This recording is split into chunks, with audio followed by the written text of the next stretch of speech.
ہمارے ہندو بھائی بھی سوچتے ہیں کہ کمبھ کے میلے میں چلے جائیں، وہاں پر گنگا اسنان کر لیں، پاک پوتر ہو جائیں گے۔ غلط بات۔ پہلے بات تو کمبھ پورانک کتھاؤں میں، شاستروں میں نہیں، رگ وید میں نہیں، یجروید میں نہیں، سام وید میں نہیں، اتھرو وید میں نہیں، رامائن میں نہیں، مہابھارت میں نہیں، کسی میں نہیں۔ صرف رگ وید کے اندر میں ہے کہ ببھیتا گریمم نومنی کمبھا، ایک لفظ کمبھا آتا، کمبھا نہیں، لیکن یہ پریاگراج کے لیے بھی استعمال نہیں ہوا اور یہ کمبھ کے میلے کے لیے استعمال نہیں ہوا۔ رگ وید کے 79ویں سوکت کے 7ویں منتر میں کہا گیا ہے کہ اس کا مطلب یہ ہے کہ اندرجیت جو پانی کا دیوتا ہے، وہ پانی کا دیوتا انسانوں کے لیے پانی جمع کرتا ہے، پہاڑوں کو، ہمالیہ جیسے پہاڑوں کو کمبھا کی طرح توڑ دیتا ہے۔ کمبھا مطلب کچے گھڑے کے لیے استعمال ہوا، کچے گھڑے کی طرح توڑ کر پانی لوگوں کے لیے لاتا ہے، اس کے لیے استعمال ہوا۔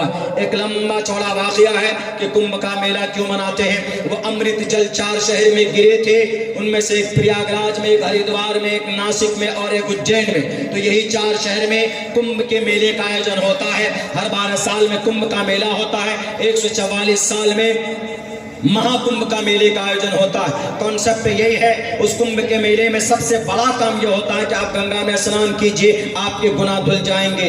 یہاں تک یہ بات تو ٹھیک ہے، لیکن سارے گناہ، سارے پاپ نہیں دھلیں گے۔ شاستر کے انوسار یونا پیتا جنیتا یویدھاتا دھامانی وید بھونانی وشوایو دیوانام نام دائکی وتم سمپرشنم بھونا ینتینیا۔ پرماتما کہتا ہے کہ تمہیں مرنے کے بعد میرے پاس آنا ہوگا اور تم نے دنیا میں جو گناہ کیے اس کا تم کو حساب دینا پڑے گا، تم نے کیا غلط کیا، کیا صحیح کیا۔ پرماتما کہتا اگر تم نے کسی کو مارا ہے، کسی کا خون بہایا ہے، ٹوپی اور داڑھی کے نام پر کسی کی موب لنچنگ کی ہے، مدرسے کو صرف یہ ہے کہ شک کی بنیاد پر تم نے بلڈوز کیا ہے، ناگپور میں ٹوپی اور داڑھی کی وجہ سے پونے کے اندر میں 7 کلومیٹر میں 2800 گھر بلڈوز کر دیے گئے، 3 دن کے اندر 32 بلڈوزر لگایا گیا، چلایا گیا۔ پرماتما کہتا ہے کہ وہاں کے قوانین کے ذریعے اگر انصاف نہیں ملے تو کل قیامت میں کھڑا ہونا ہوگا، مہا پرلے میں کھڑا ہونا ہوگا، چاہے وہ عبداللہ سالم ہو، چاہے وہ مودی ہو کہ یوگی ہو کہ کوئی بھی ہو، سب کو پرماتما کے سامنے کھڑا ہونا ہوگا اور اپنے کیے کا جواب دینا پڑے گا کہ ہم نے کیا اچھا کیا، کیا برا کیا۔ یہ فیصلہ رب کرے گا، پرماتما کرے گا۔ اسی لیے پرماتما کہتا ہے کہ اگر تم نے کسی کو نقصان، کسی کو تکلیف پہنچائی تو گنگا میں 70 برس تک بھی اگر تم نہاؤ گے تو تم پاک کی حاصل نہیں کر سکتے، تم کو مکتی نہیں مل سکتی۔ یہ شاستر ودھی متسرجیہ ورتتے کام کارتا نہ سدھم آپنوتی نہ سکھم نہ پرانگتم۔ تم پرماتما کو اگنور کر کے، لوگوں پر اتیاچار کر کے تم کو مکتی نہیں مل سکتی ہے۔ میرے بھائیوں، بات وہی ہے کہ ہمارا قرآن الحمدللہ مصدق کلام ہے، جو باتیں کہہ دی گئی ہے وہ to the day of judgment, اور مرنے کے بعد بھی انشاءاللہ یہ قرآن ہمارا ساتھ دے گا۔ تو ہم عقیدے کی وجہ سے پڑھتے ہیں، ہم اللہ کی قربت حاصل کرنے کے لیے قرآن کی تعلیم اپنے بچوں کو دیتے ہیں۔ اسی لیے میں تمام مسلمانوں سے کہتا ہوں کہ اپنے بچوں کو قرآن کی تعلیم دیجیے، عقیدے کی تعلیم دیجیے، ڈاکٹر بنائیے، انجینئر بنائے۔ I have completed my graduation course from MAERCCS in Bangalore سے ہم نے گریجویشن کمپلیٹ کیا، لیکن الحمدللہ علماء کی دعاؤں کے نتیجے میں پہلے میں عالم دین بنا ہوں، حافظ قرآن بنا ہوں۔ 11 سال کی عمر میں امی ابا نے سوچا بھی نہیں تھا ہمارا پورا گھرانہ الحمدللہ 3 عالم دین ملیں گے، 2 حافظ قرآن ملیں گے۔ ابا ہمارے ریٹائر ہیں، عالم دین ہیں، اور بھی ہمارے بھائی مظاہری ہیں علی گڑھ سے، وہ کیے ہوئے۔ میں بڑائی بیان نہیں کر رہا، لیکن اتنا سب کچھ ہونے کے باوجود بھی سب نے بنیادی تعلیم عقیدے کی لی، مدرسے اور مکتب کی تعلیم لی۔ جب تک آپ کے بچوں کا عقیدہ ٹھیک نہیں ہوگا تو وہ بچہ صحیح ڈاکٹر نہیں بن سکتا، وہ بچہ صحیح دین کا سیاسی رہنما بھی نہیں بن سکتا۔ اسی لیے عقیدے کی تعلیم بہت ضروری ہے، بہت کمپلسری۔ اور اگر کوئی اعتراض کرتا ہے کہ نہیں قرآن تو آج کے زمانے کے لیے فائدہ مند نہیں ہے، کیا ضرورت ہے شریعت کی بات پڑھانے کے لیے اپنے بچوں کو، میں آپ کو سمجھاتا ہوں قرآن صرف پہلے کے لیے نہیں بلکہ آج کے لیے بھی ہے اور قیامت کی صبح تک کے لیے ہے۔ مرنے کے بعد بھی یہ قرآن آپ کا بیڑا پار کرے گا۔ اگر جو بولتا ہے کہ نہیں شریعت کی تعلیم کی کیا ضرورت ہے؟ بچوں کو ماسٹر بنا، بچوں کو ایم ٹیک کراؤ، بی ٹیک کراؤ، ایم بی اے کراؤ۔ میں اور کوئی ہو سکتے مخالف، لیکن میں تو نہیں ہوں، آپ کچھ بھی کرائیے۔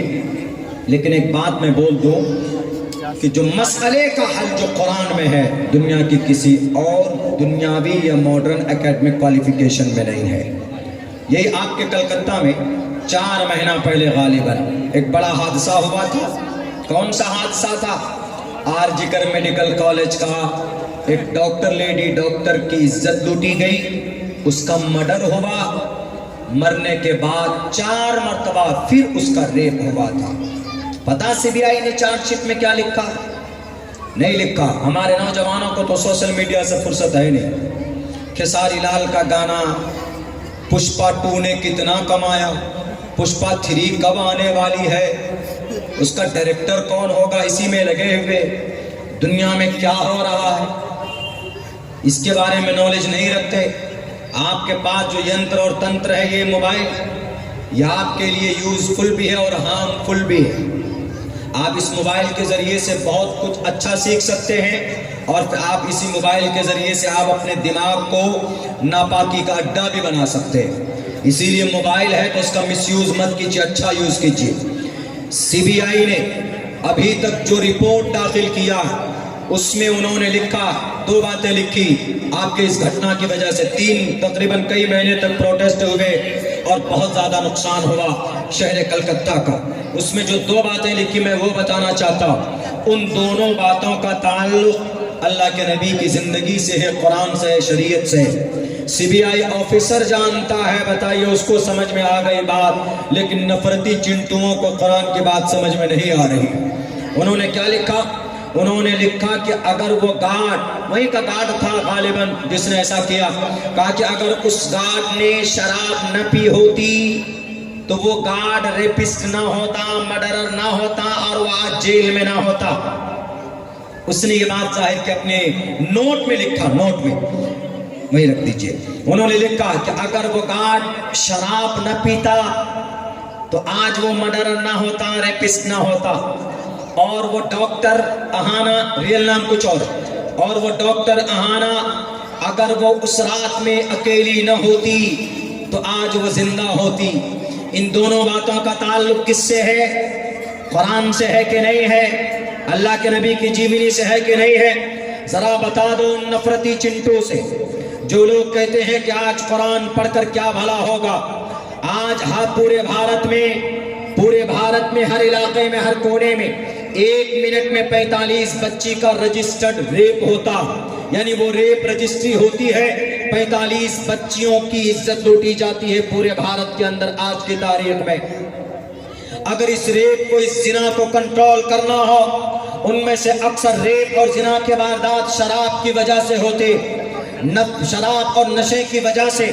آر جی کر میڈیکل کالج میں جو ہوا ہے اس کی بھی بنیادی وجہ شراب ہے، اور شراب کے بارے میں سب سے زیادہ تاکید اور سب سے زیادہ سختی دنیا کے کس دھرم میں ہے؟ مذہب اسلام میں ہے۔ دنیا کے کسی دھرم نے شراب کو اتنی شدت کے ساتھ منع نہیں کیا ہے جتنے اسلام نے کیا۔ اللہ کا قرآن کہتا ہے انما الخمر والمیسر والانصاب والازلام رجس من عمل الشیطان۔ انما الخمر، بے شک شراب، والمیسر والانصاب، بت پرستی، اور پھر بہت سارے خرافات اس کے اندر میں، جوا، انما الخمر والمیسر والانصاب، شراب، جوا اور بت پرستی، اور پھر وہ قرآن دازی کے تیر زمانے جاہلیت میں پائے جاتے تھے۔ اس کی تفسیر، اس کی وضاحت کا وقت نہیں ہے، لیکن شراب سب سے پہلے کہا کہ رجس من عمل الشیطان، شیطان کا عمل ہے۔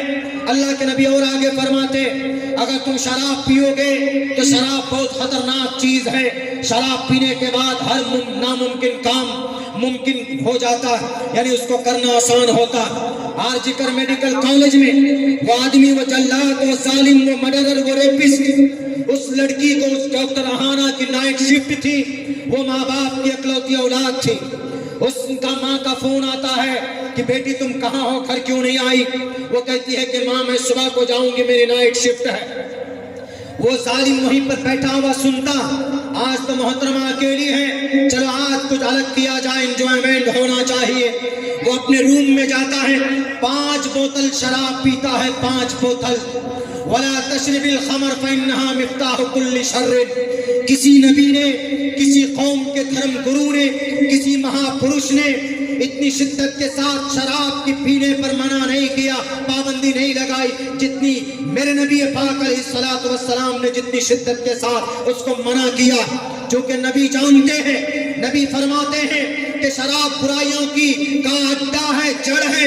شراب پینے کے بعد بیوی پر ہاتھ اٹھانا آسان، شراب پینے کے بعد دوستوں کو گالی دینا آسان، شراب پینے کے بعد ماں کو الٹا سیدھا کہنا آسان، شراب پینے کے بعد کچھ بھی غلط کام کر سکتے ہیں، اور شراب پیتے ہیں اپنی قیمتی رقم کو خرچ کر کے۔ جب تک شراب میں بندہ رہتا ہے مومن نہیں رہتا ہے۔ علماء بیٹھے ہیں، میں تو ایک طالب علم ہوں، اللہ کے نبی کی حدیث ہے بخاری اور مسلم کی، لا یشرب الخمر حین یشرب وهو مومن۔ شراب کا ایک قطرہ حلق میں اترتا ہے تو ایمان انسان کی، مومن کی دل سے نکل جاتا۔ اور بعض محدثین نے اس کی وضاحت بھی کی، اگر شرابی حالت نشہ میں موت ہو جائے تو وہ کفر کی حالت میں مرے گا، کیونکہ ایمان اس کے اندر تھا ہی نہیں۔ اس لیے شراب گندی چیز ہے۔ وہ آدمی 5 بوتل شراب پیتا اور رات کو 3 بجے اس ڈاکٹر کے پیچھے جاتا، وہ ڈاکٹر اکیلی رات کو 3 بجے کانفرنس ہال میں جا کر لیٹ جاتی، وہ جا کر اس کے پاس چھیڑتا، دروازہ بند کر دیتا، اس کو چھیڑنے لگتا۔ وہ ڈاکٹر اپنی جان بچانے کی کوشش کرتی ہے تو اس پر اپنا رعب جمانے کے لیے زور سے تھپڑ مارتا، اس کا چشمے کا شیشہ ٹوٹ کر اس کے آنکھ میں گھستا، اس کی آنکھ پھوٹ جاتی۔ یہ سی بی آئی نے اپنے رپورٹ میں لکھا ہوگا، میں کوئی اخباری بات نہیں کر رہا، میں نے اس کرائم برانچ کے ان کے چارج شیٹ کو ہم نے پڑھا ہے، آپ بھی پڑھ سکتے ہیں۔ میرے بھائیوں، اسی پر بس نہیں کیا، جب وہ عورت قابو میں نہیں آ رہی تھی تو اس نے زور سے اس کی کلائی کو مروڑا، اس کی کلائی توڑ دی اس ظالم نے، اس حیوان نے۔ یہ کوئی انسان نہیں کر سکتا، یہ حیوان کر سکتا، اور انسان حیوان بنتا ہے شراب کی وجہ سے۔ اور شراب پر شدت سے اگر کسی نے اسٹینڈ لیا، کسی نے منع کیا، اسی قرآن نے منع کیا، اسی شریعت نے منع کیا، اسی مدرسے میں پڑھنے پڑھانے والوں نے شراب کی برائی کو لوگوں کے سامنے وضاحت کے ساتھ بیان کیا۔ جب اس پر بھی وہ اس کا من نہیں بھرا، اس کے ساتھ ریپ کرتا تو پہلی مرتبہ میں اس کی موت ہو جاتی۔ جب پہلے مرتبہ میں ایگزسٹ کرتی ہے وہ دفاع کرتی ہے کہ میری جان بچ جائے، تو وہ نیچے لٹا کر گھٹنے سے اس کی ریڑھ کی ہڈی توڑتا ہے، مر جاتی ہے۔ مرنے کے بعد 4 مرتبہ ریپ ہوتا ہے، 4 مرتبہ ریپ ہوتا ہے۔ بتاؤ دنیا والوں، اس ریپ کا ذمہ دار کون؟ شراب اس کا ذمہ دار ہے۔ اور شراب کی مخالفت کس نے کی ہے؟ اللہ کا قرآن۔ سب سے پہلے 1450 سال پہلے اللہ کے قرآن نے 1458 سال پہلے اللہ کے قرآن نے کہا کہ شراب مت پینا، گندی چیز ہے۔ اگر شراب پر پابندی ہوتی تو ڈاکٹر اہانا زندہ ہوتی، ایک ڈاکٹر زندہ ہوتی۔ دلی کے اندر معاملہ ہوا نربھیا کیس، 12 دسمبر سن 2012۔ ریپ کرنے والے شرابی تھے۔ 2017 کے 19 دسمبر کو تلنگانہ حیدرآباد کے اندر ڈاکٹر پرینکا ریڈی کی عزت لوٹی جاتی۔ عزت لوٹنے والے کون تھے؟ شرابی تھے۔ 7 سال کے معصوم بچی آصفہ کا ریپ ہوتا ہے، ایک مندر کے اندر لا کر ریپ کرنے والے شرابی تھے۔ اور جے پور کے اندر ایک معصوم کانسٹیبل لڑکی کی عزت لوٹی گئی، عزت لوٹنے والا شرابی تھا۔ پتہ یہ چلا کہ شراب پینے سے بہت بڑا نقصان ہوتا ہے، اور شراب پر کسی نے پابندی لگائی تو اللہ کے قرآن نے پابندی لگائی۔ اور ایک بات، کیا وہ ڈاکٹر اہانا اکیلی نہ ہوتی، یعنی رات میں اس کی سہیلی ساتھ میں ہوتی یا کوئی اس کا دوست ساتھ میں ہوتا تو وہ زندہ ہوتی؟ یعنی اکیلی رہنے سے منع کیا عورت کو، کون؟ سی بی آئی کے بڑے آفیسر نے منع کیا۔ اور یہ بات ہمارے نبی کب بتا کر گئے؟ 1450 سال پہلے بتا کر گئے کہ نہیں گئی؟ کیا بتا کر گئے؟ ان المرأۃ عورۃ اذا خرجت استشرقها الشیطان۔ عورت پردے کی چیز ہے، عورت کو اکیلی باہر نہیں نکلنا چاہیے۔ کیوں؟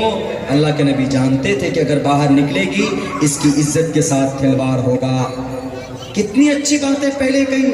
یعنی اس آفیسر نے جو 2 بات کہی، وہ بات دنیا کی کسی بھی گرنتھ میں نہیں پائی جاتی، مسلمانوں کی شریعت کے اندر پائی جاتی. اسی لیے میرے بھائیوں، ہمیں آن بان شان کے ساتھ اپنی شریعت پر اور اس کی جانکاری کے لیے جہاں پر بھی ادارے چلتے ہیں ان کا دل سے تعاون کیجیے.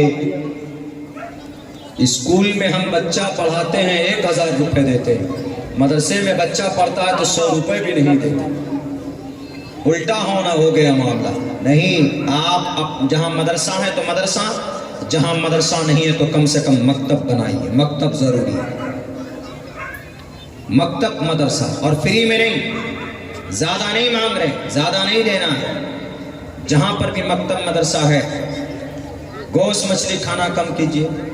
بنگال میں تو یوگی جی کی اماں کو بھی کاٹ کے کھا جاتے. یوگی جی کی اماں سمجھتے گائے ماتا کو کاٹ کے کھا جاتے. یوگی جی کی اماں، چونکہ ماتا ہندو بھائی کہ میں یوگی جی کا نام زیادہ لیتا ہوں چونکہ ان کو مدرسوں سے زیادہ الرجی. بہرکیف یہ کم کھائیے، کم سے کم مہینے میں 3000 4000 کا تو کھا ہی جاتا ہے. کبھی چکن کھا لیتے ہیں، کبھی مٹن کھاتے ہیں، کبھی بڑے کا کبھی چھوٹے کا کھاتے ہیں. ان میں کمی کیجیے اور بچوں کو تعلیم دیجیے. تعلیمی ادارے جہاں جہاں پر ہے، انتظار مت کیجیے کہ رسید لے کر آئیں گے تب ہم چندہ دیں گے. نہیں، ہر مہینہ طے کیجیے. خصوصاً ہمارا نوجوان جو 200 300 روپے کا پر ڈے پڑیا کھا کر ہوا میں اڑا دیتا ہے، پھینک دیتا ہے. آپ کم سے کم مہینے کے اندر میں 100-200 روپے بھی اگر آپ مدرسے میں تعاون کریں گے یا مکتب میں دیں گے تو جو پڑھانے والا ہے فائننشیلی ان کو سپورٹ ہوگا تو کھل کر وہ آپ کے بچوں کو تعلیم دیں گے. اور ایسا آسان ہے، کر سکتے. پورے بھارت کے مسلمان اگر ٹھان لیں تو ٹوٹل مدرسوں کے جتنے بھی مدارس ہیں سب کو فری میں، سب کو، بلکہ چندہ کرنے کی ضرورت نوبت بھی نہ آئے. پورے بھارت کے اندر آج کی تاریخ میں 35 سے 40 کروڑ مسلمان ہیں. اگر 20 کروڑ مسلمان ایک دن میں اگر 1 روپے جمع کرے گا تو 20 کروڑ روپے جمع ہو سکتا ہے ایک دن میں. ایک مہینے کے اندر میں تقریباً 7700 کروڑ روپے جمع ہو سکتے ہیں. اور ایک سال کے اندر کتنے ارب جمع ہوں گے اس کا اندازہ نہیں ہے آپ کو. پھر آپ کو ہمارے علماء، مدارس، مساجد کی تنخواہ وہیں سے ہوگی، مکاتب کے اوپر تعاون وہیں سے ہوگا. سارے مسئلے کا حل ہو سکتا ہے. کتنا نکالنا؟ 1 روپے پر ڈے. RSS والے نکالتے ہیں مہینے میں 5 روپے نکالتے ہیں. وہ 5 روپے مہینے میں 10 کروڑ لوگ ہیں، کتنے روپے ہوں گے جمع؟ وہ اس استھتی میں ہے فائننشیلی کہ آج وہ پورے بھارت کو 1 مہینے تک بٹھا کے کھلا سکتے ہیں. اور ہماری تنظیمیں وہ ہیں، ان کو لڑنے سے فرصت نہیں. صدر میں بنوں گا، سیکریٹری میں بنوں گا. ہماری بڑی تنظیمیں اور بڑے یہ ادارے اگر چاہتے، میں نے رات کی تقریر میں بات کہی، وقف بورڈ کے اندر اتنی آمدنی ہے، اگر یہ چاہتے تو بھارت کے ٹوٹل مدرسوں کو چلایا جا سکتا تھا ان کی آمدنی سے. سارے مساجد کی امام کو تنخواہ دی جا سکتی، مکاتب جگہ جگہ قائم کیے جا سکتے. ہماری بچیوں کو ہائر اسٹڈیز کے لیے، ڈاکٹر اور انجینئر اینڈ میڈیکل کی تعلیم کے لیے ہمارے پاس ایک بھی یونیورسٹی نہیں ہے، ایک بھی میڈیکل کالج نہیں ہے، ایک بھی ہاسپٹل نہیں ہے ہمارے پاس. ہم قوم کے لوگوں نے کیا کیا؟ ہم نے بھی کیا، آپ نے بھی کیا، لیکن ذمہ دار لوگوں نے پہلے کیا. وہ مجرم پہلے ہیں. بیت المال پہلے زمانے میں نہیں تھا. امام ابو حنیفہ تو بیت المال کی دولت سے، یعنی وقف کی پراپرٹی سے 65 مدرسے امام ابو حنیفہ کے چلتے تھے. چندہ نہیں ہوتا تھا، وہی کی آمدنی سے چلتے تھے. لیکن بس اللہ سے دعا کیجئے کہ اللہ تبارک و تعالی ہم مسلمانوں کو قرآن سے محبت پیدا کر دے. مسلمانوں آج بھی قرآن سے محبت اگر ہو جائے ہمیں اور آپ کو، الحمدللہ آج بھی اللہ کی مدد اتر سکتی ہے. اتری ہے نا کہاں پر؟ ایک واقعہ مختصر سا، بلکہ خبر، نیوز NI کا اور BBC کا ایک آرٹیکل میں آپ کے سامنے 2-3 منٹ میں پیش کرتا ہوں، اس کے بعد اپنی جگہ لیتا ہوں کیونکہ شاید 12 بجے تک ہی پروگرام ہے. جو ٹائمنگ ہو پروگرام کا اسی حساب سے دیجئے، کسی کو بولنے کا موقع ہی مت دیجئے کہ ارے مولانا لوگ تو 12 بجے کے بعد بھی کرتے ہیں. نہیں ہونا چاہیے. ایک مختصر 466 دن ہو گئے، 466 دن. کہاں پر؟ سرزمین غزہ پٹی میں دنیا کی دوسری سب سے بڑی سپر پاور طاقت ایک طرف کون؟ اسرائیل۔ 466 دن تک انہوں نے بمباری کی، 18,500 بچے شہید کر دیے، اور تقریباً ٹوٹل ملا کر ان آفیشیلی 87,000 لوگوں کو شہید کیا۔ ایک بھی مسجد نہیں چھوڑی، ایک بھی مدرسہ نہیں چھوڑا، ایک بھی گھر صحیح صورت میں نہیں چھوڑا۔ انہوں نے ایک دم بالکل ملیا میٹ کر دیا، زمین دوز سب کو۔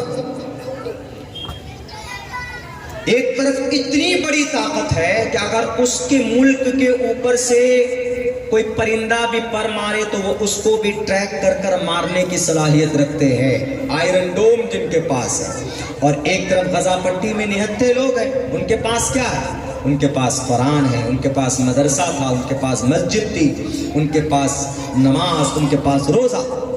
لیکن میرے بھائیوں، جب سے حملہ شروع ہوا تب سے انہوں نے کیمپوں میں اپنے بچوں کو حافظ قرآن بنانا شروع کیا۔ پچھلے 466 دن میں 52,000 حافظ قرآن بنے، جنگ اور توپ کے گولوں کے سائے میں بنے۔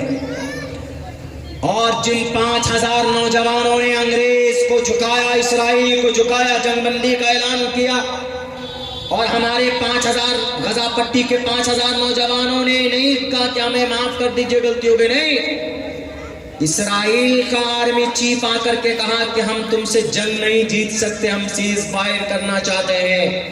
تو ان 5,000 نوجوان جو لڑ رہے تھے انہوں نے کیا کہا؟ جنگیں بند ہوگی، ہم بھی نہیں چاہتے ہیں جنگ، لیکن ہماری شرطوں کے حساب سے جنگ بندی کا اعلان ہوگا۔ تو ان کی شرطوں کے حساب سے، ان 5,000 نوجوانوں کی شرطوں کے حساب سے جنگ بندی کا اعلان کیا گیا۔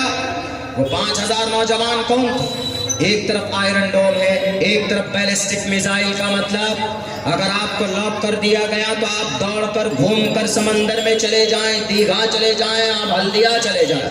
اگر آپ زمین میں گھس جائیں گے تو وہاں پر بھی گھس کر کے وہ میزائل مارتا ہے، اسی کا نام بیلسٹک میزائل ہے، جس کو ٹارگیٹڈ کلنگ میزائل بولتے ہیں۔ بھارت کے اندر یہ میزائل بھی بنانے والا ایک قرآن کا عاشق، قرآن کی تلاوت کرنے والا ایک ڈاکٹر APJ عبد الکلام تھا، جس نے بھارت کو ٹارگیٹڈ بیلسٹک میزائل بنا کر کے دیا۔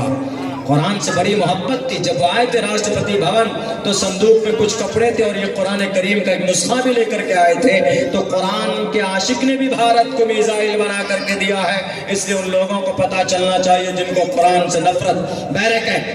تو اس ٹیکنالوجی کے سامنے میں 5,000 نوجوانوں نے سینہ تان کر مقابلہ کیا۔ کون سی مدد تھی میرے بھائیو؟ آرمی چیف نے کہا ہم ان سے مقابلہ نہیں جیت سکتے۔ کیوں جی؟ پتہ نہیں، شام تک جنگ ہوتی ہے اور شام کو بڑے پراگندہ حال ہو جاتے ہیں، یہ ادمرے ہو جاتے ہیں، لیکن جب رات گزارتے ہیں، رات میں ہم جنگ بند کر دیتے، صبح ہر دن پھر پگڑی باندھ کر آتے ہیں اور پھر پوری طاقت کے ساتھ لڑتے ہیں۔ ان کو رات میں طاقت آتی کہاں سے؟ ان کو رات میں کہاں سے ان کو موٹیویشن ملتا؟ ان کی ہمت بڑھانے والا کون فنڈ کر رہا ہے؟ کون ہے ان کی ہمت کو جو بڑھاوا دے رہا؟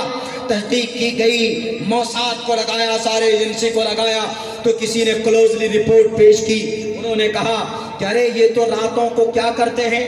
راتوں کو عشاء کی نماز پڑھتے ہیں، عشاء کی نماز کے بعد 6 گھنٹے کے لیے سو جاتے ہیں، اس کے بعد تہجد کے لیے اٹھتے ہیں، وضو کرتے ہیں اور تہجد کی نیت باندھتے ہیں، اور پھر وہاں پر تہجد میں قرآن کریم کی تلاوت کرتے ہیں۔ اور جب کوئی بندہ قرآن کریم کی تلاوت کرتا ہے تو اللہ سے قریب ہوتا ہے۔ کہ ہندو شاستروں میں بھی ہے کہ پرماتما کے قریب ہونا ہے تو پرماتما کے شاستر کو پڑھو۔ مسلمانوں کے قرآن میں ہے الا بذکر اللہ تطمئن القلوب، اللہ کا ذکر کرو گے تو دل مطمئن ہوگا، دل مطمئن ہوگا۔ وذکر فإن الذکرى تنفع المؤمنین، ذکر کرنے سے ذکر منافع دیتا ہے، مسلمانوں کو اللہ سے قریب ہوتا ہے۔ تو وہ راتوں کو تہجد کی نماز میں اٹھتے ہیں اور قرآن کریم کی تلاوت کرتے ہیں۔ 8 رکعت کے اندر 2-2 3 تین پارے پڑھتے ہیں، پھر فجر کی نماز جماعت کے ساتھ ادا کرتے ہیں، فجر کی نماز کے بعد دو پارے تلاوت کرتے ہیں، اس کے بعد پھر ناشتہ جو بھی ہوتا ہے، ناشتہ کرنے کے بعد سر پر کفن باندھ کر پگڑی کی شکل میں نبی کی سنت کو سجا کر میدان میں نکلتا ہے۔ تو اس نے کہا کہ یہ تو کہیں پر طاقت انرجی کی کوئی چیز دکھی نہیں۔ تو پھر اس رپورٹر نے کہا کہ جب تک ان کا رشتہ اس قرآن سے جڑا ہوا ہے، تم پوری دنیا کی طاقت لگا دو، تم ان سے جیت نہیں سکتے، چونکہ ان کا پاور ہاؤس ان کا قرآن ہے۔ بھارت کے اندر ٹائیگر شیر میسور ٹیپو سلطان جس دن شہید ہوئے تھے، فجر کی نماز کے بعد 2 پارے کی تلاوت کر کے جب انگریز کے سامنے میں تلوار چل رہی تھی، اس سے پہلے انگریز نے وہ نظارہ نہیں دیکھا تھا۔ ایک ہاتھ میں نہیں، دونوں ہاتھ سے تلوار چلانے والا یودھا بھارت میں آج تک کوئی نہیں تھا۔ کہا جاتا ہے کہ چھترپتی شیواجی کے بیٹے شمبھاجی چھترپتی تھے، لیکن ایک ہاتھ سے تلوار کی طاقت تھی، لیکن ان سے بھی بڑا یودھا بھارت نے اگر پیدا کیا ہے تو اس کا نام شیر میسور ٹیپو سلطان تھا۔ اس کی وجہ یہ تھی کہ ڈیلی ایک پارہ تلاوت کرتے تھے تو ایک ہاتھ میں تلوار تھی۔ جس دن شہید ہونے والے ہیں اس دن 2 پارے کی تلاوت کر کے نکلے تو اللہ نے دونوں بازوؤں میں ایسی طاقت دی کہ انگریز کو جھکنا پڑا وہاں پر۔ میرے بھائیو، آج بھی قرآن میں پاور ہے، آج بھی پاور ہے۔ قرآن سے رشتہ تو مضبوط کیجئے۔ گانا سننے میں مست مگن رہتے ہیں لیکن قرآن کی تلاوت نہیں۔ قرآن پر رشتہ مضبوط کیجئے۔ اللہ تبارک و تعالیٰ نے بڑے بڑے ترم خاک و سرماؤں کو اس قرآن کے سامنے جھکایا۔ بہرکیف قرآن کی تعلیم کے لیے مکتب ضروری ہے، مدرسہ ضروری ہے، جہاں پر بھی ان کو فائنینشلی مدد کیجیے۔ اللہ تبارک و تعالیٰ آپ کو اجر عظیم عطا فرمائے گا۔ بہت بہت شکریہ اراکین جلسہ کا، حضرت محتمم صاحب کا، ان کی پوری ٹیم کا کہ آپ سب نے اس ناچیز کو بلایا۔ میں دل سے شکر گزار ہوں، شکریہ ادا کرتا ہوں۔ السلام علیکم ورحمۃ اللہ وبرکاتہ۔